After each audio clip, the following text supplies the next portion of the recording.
Every canal on this list promised the same thing, a shortcut across the map that would make its builders rich and turn a small nation into a global power. Governments and private investors alike treated these projects as sure things, backed by the biggest names in engineering and financed by ordinary citizens who trusted that history was on their side. Every single one instead turned into a hole in the ground that swallowed money, careers, and in one case, tens of thousands of lives, without producing a canal anyone could actually use. This is the story of 5 canals that ruined the people who built them, counting down from bad to catastrophic. Number 5.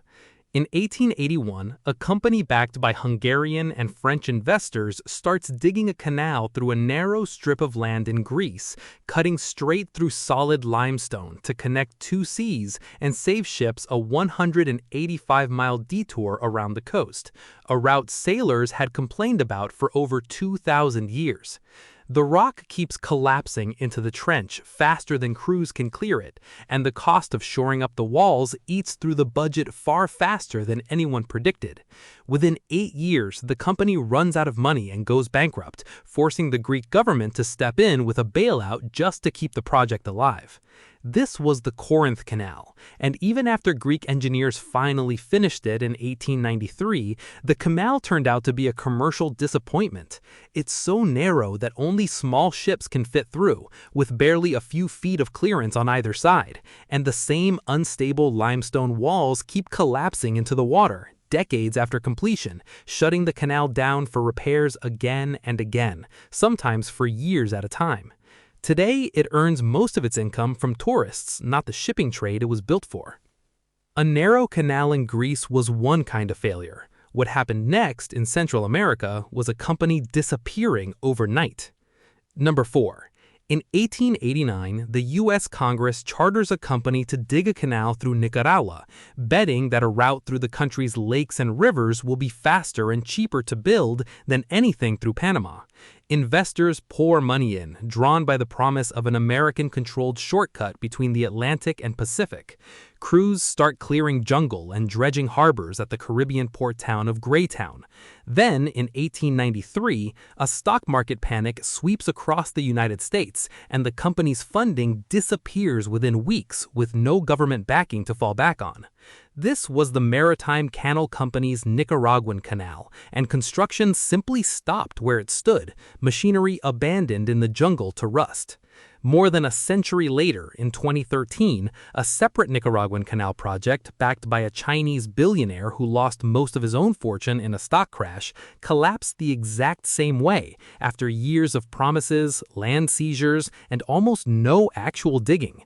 Cows now graze in the field where its groundbreaking ceremony was once held with great fanfare, and the promised canal never got much further than that single photo opportunity. Losing a company's money is one kind of disaster. The next canal on this list cost tens of thousands of lives and still didn't work. Number 3. In 1931, the Soviet Union puts more than 170,000 prison camp inmates to work digging a canal across northern Russia by hand, using picks, shovels, and wheelbarrows in sub-zero temperatures to prove that Stalin's 5-year plan could outbuild anything the rest of the world had managed. There is almost no heavy machinery on site. Nearly all of the excavation is done with hand tools by men who are already starving.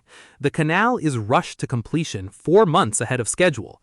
This was the White Sea-Baltic Canal, and somewhere between 12,000 and 25,000 prisoners died building it, worked to death, starved, or buried in unmarked graves along its banks, with some historians arguing the real number is significantly higher. When it finally opened, engineers discovered the canal had been dug barely half as deep as it needed to be, too shallow for almost any real cargo ship or naval vessel to use. Stalin reportedly toured the finished canal and called it useless, of no benefit to anyone, according to accounts from those present.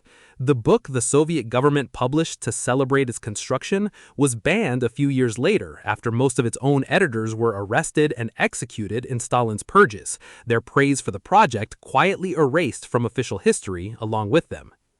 Even that staggering death toll doesn't touch what happened when a nation lost its own independence trying to pay for a canal. Number 2.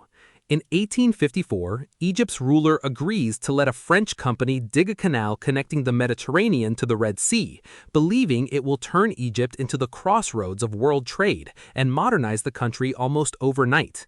Millions of Egyptians are conscripted into forced labor to dig it by hand, and thousands die from disease, exhaustion, and brutal working conditions in the desert heat. The canal itself succeeds and opens in 1869 to global celebration, with European royalty attending lavish opening ceremonies that Egypt's ruler personally funds at enormous expense. But Egypt's ruler has borrowed so heavily to fund the canal and his other modernization projects that by 1875, the country could no longer pay its debts. This was the Suez Canal, and to avoid total collapse, Egypt is forced to sell its entire stake in the canal to the British government for a fraction of its value, in a deal arranged in secret within days. Within 7 years, Britain uses Egypt's continuing debt crisis as justification to invade and occupy the country outright, placing its finances, army, and government under direct foreign control for decades.